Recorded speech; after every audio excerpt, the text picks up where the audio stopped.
Welcome, friends, as we come again to our study on the fruit of the Spirit, and today we're on patience. Let's pray together. Father, help us to understand what it means to have a patient heart and to know how to cooperate with your Spirit to create this fruit. Thank you for showing us this through your Son, Jesus Christ. In His name, amen. Well, I'm going to make a confession today. As we study the fruit of the Spirit in depth, I'm finding that my position is changing a little bit about how the fruit of the Spirit is listed. And now that we've done love, joy, and peace, I'm finding the essential nature of these first three fruit in order to have all the rest of the fruit. And I want to show you that in kind of a diagram here, as that the first three fruit, love, joy, and peace, really function like the legs on a three-legged stool. And what they hold up is really the rest of the fruit. Without love, joy, and peace, we are in a bad way when it comes to the rest of the fruit. Let's just see how each of these fit with the rest of the fruit. Love is a foundational fruit from which all the other fruit thrive and derive meaning. We kind of touched on that with love being pervasive in all of the other fruit, like yeast affects an entire loaf of bread. Love is intricate and essential to the carrying out of all the other fruit that we have. If love is foundational in its contribution to the rest of the fruit of the Spirit that we want to display and bear, joy is the freedom fruit. Because we are loosed from our bondage of ourselves and the present. Remember last time Paul said, rejoice in the Lord always. Rejoicing is in the Lord, not in self. I'm not rejoicing in me. I'm rejoicing in Him. And when I can do that, I find the joy of the Lord becoming my strength, and I'm free, more from myself. And that enables me and you to serve others. And then we've got peace. And I call this the focus fruit, from which our contentment in Christ allows us to reach out. If I'm free from myself through the joy of the Lord, I have a peace with myself through the fruit of peace. And that allows me through that contentment to reach out to others. I'm not always having to soothe myself or meet my needs. I'm at peace. I'm content. There's poise in life. And you can see all three of these are going to manifest themselves in some way with every other fruit that we come to, like today's fruit, patience. And because of that, we've used Paul a lot, but really today there's a picture of all the fruit of the Spirit at work, especially patience, in what Jesus did in the upper room. Let's read this from John 13. It was just before the Passover festival. Jesus knew that the hour had come for Him to leave this world and go to the Father. Having loved His own who were in the world, He loved them to the end. The evening meal was in progress, and the devil had already prompted Judas, the son of Simon Iscariot, to betray Jesus. Jesus knew that the Father had put all things under His power, and that He had come from God and was returning to God. And so He got up from the meal, took off His outer clothing, and wrapped a towel around His waist. Now, I've preached on this passage before, and I've preached on what I'm getting ready to share with you, but it is so foundational in this picture of the fruit of the Spirit. I've never seen it connected, as I've thought through this, with the fruit of the Spirit, but Jesus manifests all of them in this foot-washing experience in the example He gave the disciples. So, these thoughts in the first few verses of that chapter 13 really set the stage for what we see in Jesus. Jesus embodies all the fruit of the Spirit, and we see love. in those first verses, it says, having loved his own who were in the world. Love is exactly what he was doing, and he did it for his disciples all through their time with him. And so that doesn't take a lot of explanation there. But what about joy?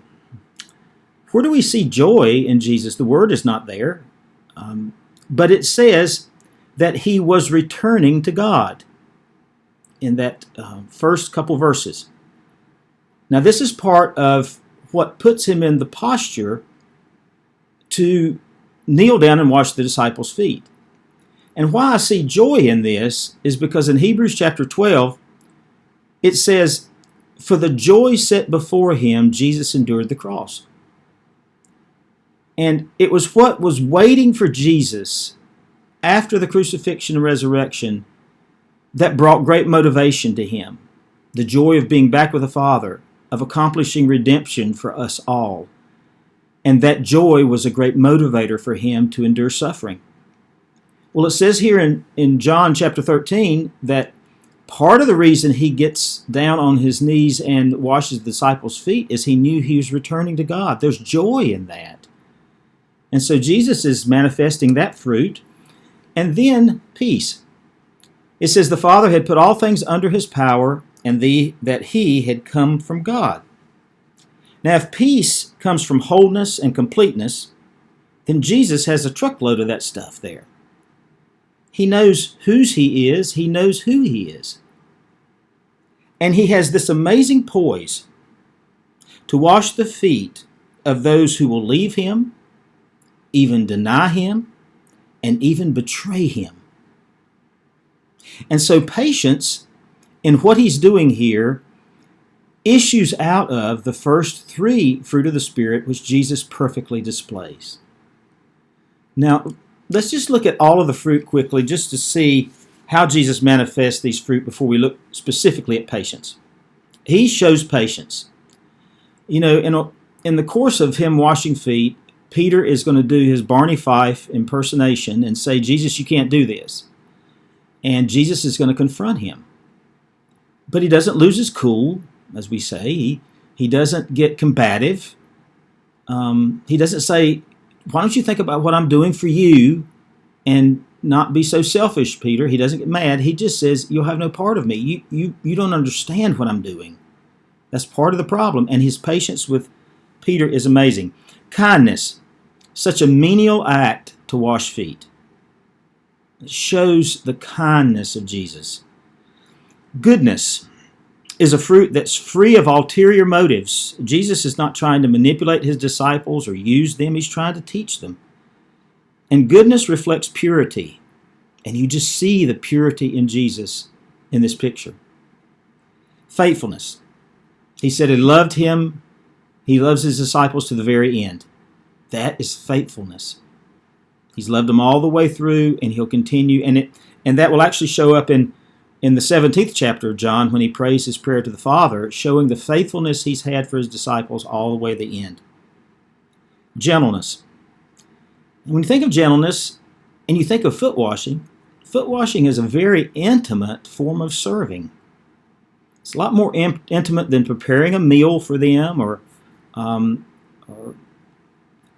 acquiring something that they needed or even giving words of care. Gentleness really shows itself as he reaches down and touches their feet and washes them, touching their body in a way that's whole and complete and respectful but intimate. And then self-control. As I said before, he didn't lose his cool. He didn't retaliate when Judas left the room. He didn't go into some kind of fit of rage or self-pity. Jesus is in full control, but with divine humility, not arrogance. So you see, all the fruit of the Spirit seem to be at work with Jesus. And because he loves his disciples, he has enough self-control to confront Peter. The fruit of the Spirit doesn't make us weak. It makes us strong in a loving way. And this is what Jesus shows us. Now keep that mental picture in mind. And let's go to our text today. That's from James. We were doing a sermon series on James until we got interrupted by this coronavirus. And we never got to this fifth chapter, but it is a chapter about patience. So we're not using Paul as much today, but we're using James. James says, "Be patient then, brothers and sisters, until the Lord's coming. See how the farmer waits for the land to yield its valuable crop, patiently waiting for the autumn and spring rains. You too be patient and stand firm, because the Lord's coming is near. Don't grumble against one another, brothers and sisters, or you will be judged. The judge is standing at the door." Brothers and sisters, as an example of patience in the face of suffering, take the prophets who spoke in the name of the Lord. As you know, we count as blessed those who have persevered. You've heard of Job's perseverance and have seen what the Lord finally brought about. The Lord is full of compassion and mercy. Above all, my brothers and sisters, do not swear, not by heaven or by earth or by anything else. All you need to say is a simple yes or no. Otherwise, you'll be condemned. One of the things that we're seeing in our culture, before we get into this particular verse, these verses, is how little patience we have today. This has even been studied, that the lack of patience that we have is partly fed by our culture. We have a consumer, capitalistic culture that feeds on our impatience. It feeds on our needs for immediate gratification. It feeds on impulse. Buy this now. The time is running out. You need this before somebody else gets it. You better rush and make this purchase. We see this over and over as an advertising technique, and it appeals to our nature. We also see technology, and honestly, we always bash technology. If it wasn't for technology, I wouldn't be doing what I'm doing right now. You wouldn't be getting this study. So there is a blessing here, truly. But if I were to buy something on Amazon, I have what's called one-click purchase. I seldom use it, but I hit one button, and the purchase is made, and the delivery has started. Now think about that. What used to take weeks and even longer to get in the mail, we can now get the next day. Our culture has fed a lack of patience, and that waiting and trusting and refraining from impulse really goes against what our culture is trying to mirror. And yet, the things in life that matter the most require patience. Marriage, parenting, educating. The things that are really the fulcrum of a human life that's productive in this world requires patience. I want to play the guitar, but I have to have patience. You can't fast track that but so much. And so this is what we see. There's a guy named Dr. Paul Brand. He's an orthopedic surgeon. I'm not sure if he's still living or not, but he spent half of his life in India practicing medicine and half of his life in America. And he made this statement: people in America, in modern societies, live at a greater comfort level, but seem far more upset and traumatized over typical suffering than people in India. In other words, he's saying we live a much more comfortable life than the average person does in India. But when it comes to basic types of suffering that all human beings will endure in this life, we're more upset and even traumatized by it. It's an example of our lack of patience. I also heard that Psychology Today did an article, probably, I guess it was about 4 or 5 years ago, that talked about the increasing need for counseling of first-year students in colleges. Counseling and therapy being needed, and it was a clear, trackable statistic of the uptick in counseling and therapy needs for new students. And before I say anything here, we're not in to blame a generation. Young people blame older people blame younger people for all these things. But put that aside, because we all struggle with things like this to some degree. But what we're seeing in a newer generation that has had all of the perks and luxuries and conveniences of our culture today is that there are troubles when we reach times of frustration. And what this article said in Psychology Today is that with these younger students, frustration catapults them into crisis. It says that many young Americans are less resilient than maybe generations before.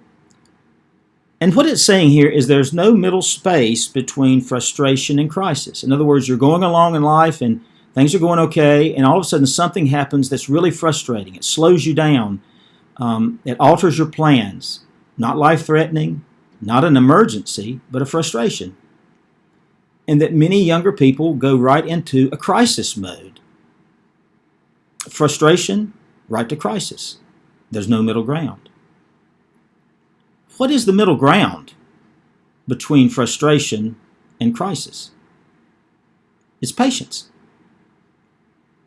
And it's amazing how scientifically, psychologically, this is being proven that as we get away from biblical lifestyles and biblical truth, we lose something in our daily life. You know, the Christian life, if it's practiced, is the best equipped life for living here on earth. And we live in a time where there's very little patience, and so we're studying it today.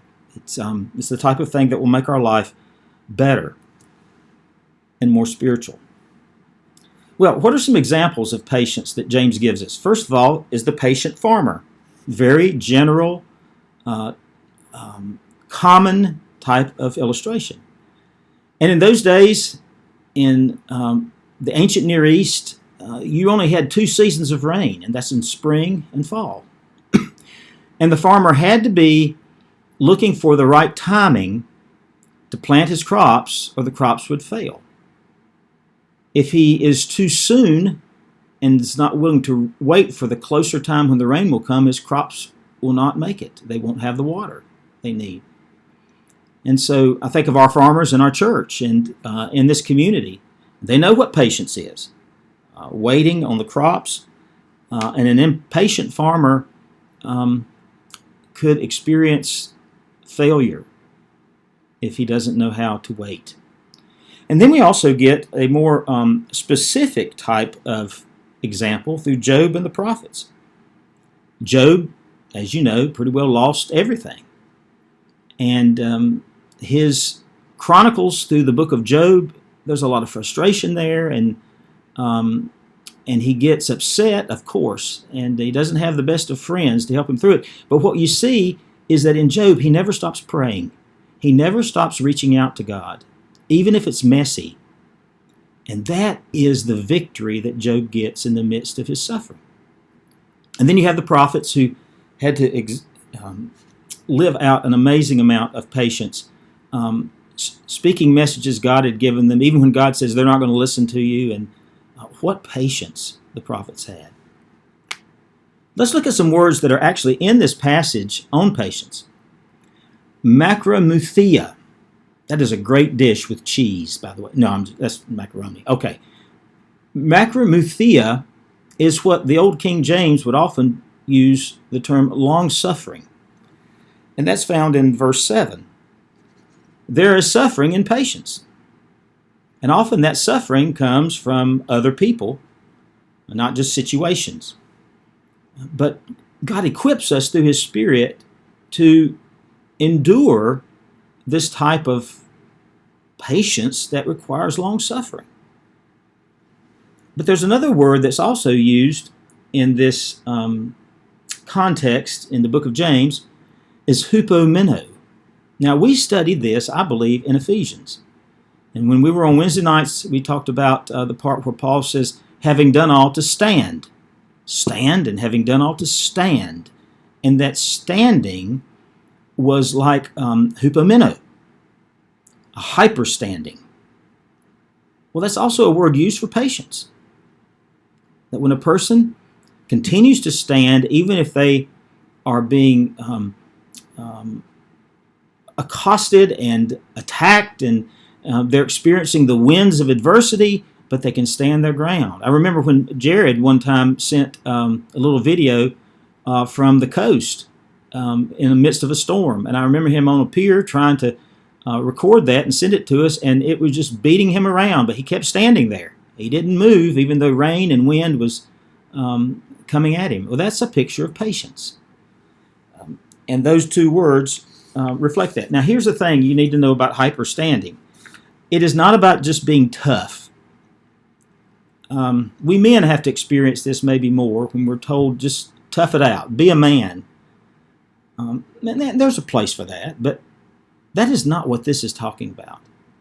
This is not about stoicism. This is not about just being tough and keeping a stiff upper lip and enduring trials.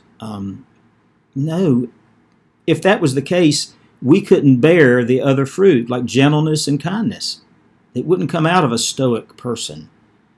So this hyperstanding is more than being tough. It's really being Spirit-filled. It gives us patience. And a picture of patience is linked to inner peace. I don't think that there's a coincidence in that we have love, joy, peace, and then patience. Again, I'm kind of backtracking on some of the things I said in the first study. Some of the sequence here is deliberate.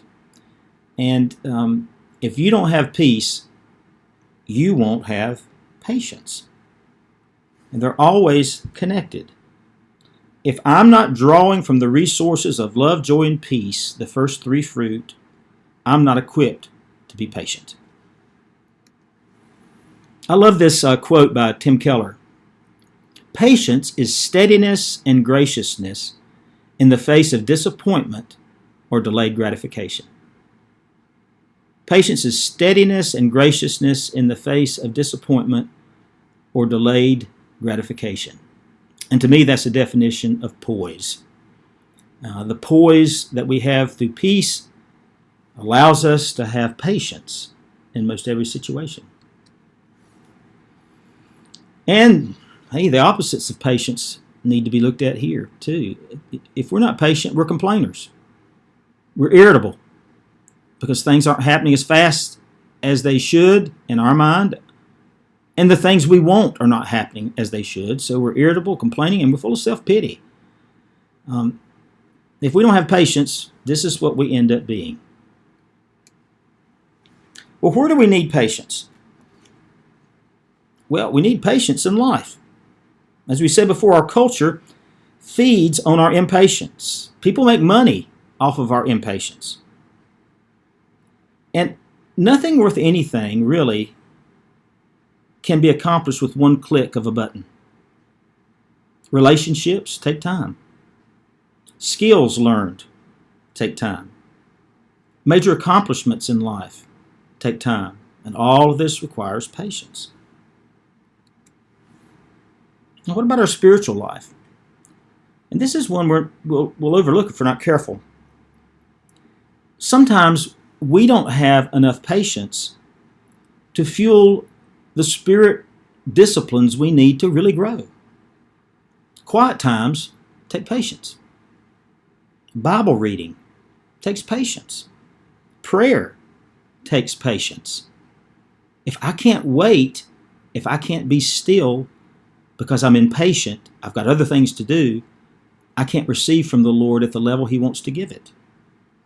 Ministry takes patience. Everything in the spiritual life requires patience. But our patience is probably the most tested with people. Here's where a middle space kind of comes in, just like when we talked about frustration going right to crisis. All generations, and we older generations, I think, sometimes can be worse at this, is if someone treats us unjustly or unfairly, society says, stand up for your rights. Confront them there. Don't let them get by with this. That's what we hear. That's the tapes that are playing in our minds. But patience says, love covers a multitude of sins. And we see that in the Bible. And we see it in 1 John. Peter references this in his epistle. That when we have love, we're able to see the slights and the disappointments we have in other people in ways that allow us to be patient with them. You know, if we confront everything that happens to us at the moment that it happens, and we fiercely stand our ground, not in the hupomeno, but in the toughness thing, we're going to be lonely and friendless. Nobody wants to be around a person with a short fuse. People have to watch their step around us when we have short fuses. When we're always telling people off or talking about how we told somebody off. Yeah, that just does not create a spirit-filled, fruitful life. We have to learn patience with people. And that's hard, but God will help us through His Spirit. It'll be amazing as we bear the fruit of patience how much more tolerant we are of other people's quirks and idiosyncrasies and habits and tendencies and personalities. We're able to kind of let things go that need to be let go. The hardest place where we have to practice patience is when we're suffering. Real losses of life and in life. But we find in the Bible that it is the suffering that produces patience. We see it in James early in this book, in the first chapter. Consider it joy when you enter into these trials because the testing of your faith develops perseverance. And Paul even says that in Romans 5, I believe.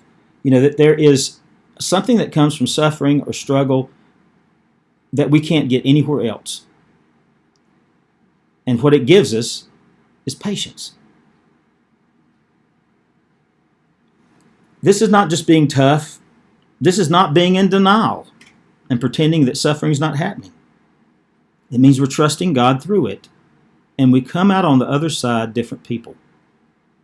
And one of the areas that the Holy Spirit breeds in us when we endure suffering as faithful children of God is patience.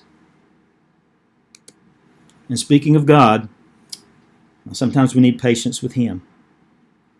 You know, in the passage we read from James, notice how it says, until the Lord's coming, and the Lord's coming is near. Sometimes things happen, friends, that we have no explanation for. And I could list them, but there's no need to get depressed. Things happen in this life that are so hard to understand why they happened. And all we can hold to in that case, our patience with God comes that one day He's going to make it all right. It's all going to be okay. He's going to judge wickedness. He's going to remove the fallenness of this world. And it says in Revelation, wipe every tear from our eye. And so we can have patience in suffering and patience with God, knowing that this is not permanent. This is not forever. And oh, what a key that is to helping us in this time. And the second coming of Jesus is referred to by James. And that's going to happen. It's closer than it's ever been. And patience with God leads to surrender to God, which leads to peace with God, which leads to a greater patience in life. Think about that for a minute. Patience with God leads to surrender to God. You surrender the situation. It's out of your control. And that leads to peace with God when I've surrendered this situation. And that's going to lead to greater patience in life. Well, how do we grow more patience? The Spirit does that, but how do we get the logs out of the river so the flow of the Spirit's work will be unhindered? First of all, can we learn to process our disappointments through prayer? Job is a good example. I preached on flowing prayer and actually a newsletter article about that. I've kind of overdone that, but really that is such a key that we have a flowing prayer like a stream in our daily life, and I talk about the aspects of that, and that in that flowing prayer, when I experience disappointment, I keep processing what I'm experiencing through prayer, which is exactly what Job did. He kept before God through the whole time of his struggle.